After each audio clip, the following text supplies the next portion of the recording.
the war years, really, but I can't attribute a lot of deaths from the actual war to any of our people more than 2 or 3. If I had to go through and look at them real good, I can think of one right now, William Carson. He was killed taking off in a B-25. A few others, but as you say, not a large number. No, the war didn't really hit our class as far as casualties are concerned. In the war from our class, it was just natural deaths. How did you go about getting names, address, find out about people, planning?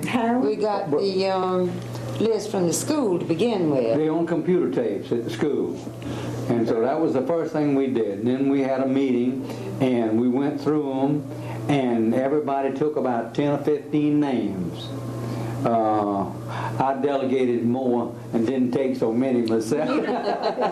These 2 girls did more work to help me than anybody. There's a lot of that was one of the most rewarding parts was calling old classmates, and they in turn were excited, and they would call classmates.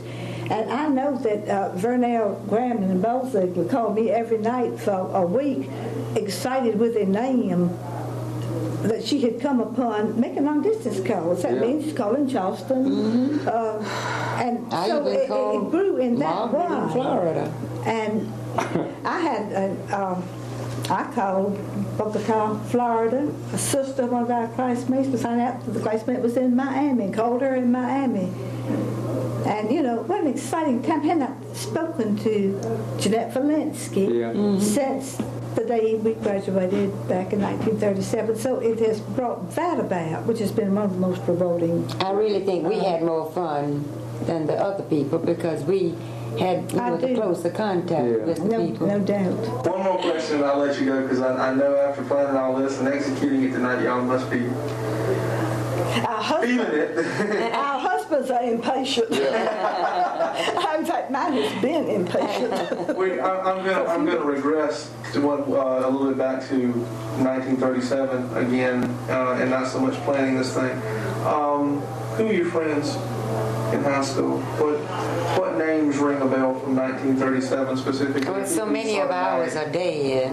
Particularly Cohen's and mine. So many of them have died. There was Jerry Player. Who was my roommate in college. Jerry and I went off to Furman together. Pauline Walker, Margaret Bryan Cap, Chestnut, and there was Walter Counts, Joe Cook, William Carson, D.A. Gardner. D.A. Gardner, Paul Boland. Paul. It's a lot of those that were really close friends of ours, but we were in school together a long time, the 3 of us, and I guess some of those have died. Many of the ones that were here tonight, many of them are real close in our group. 112 people in the class. They're isolated groups, but hello, Richard. But these isolated groups always work together in doing things as a team or as a class. But I guess a lot of them have gone on to the great beyond.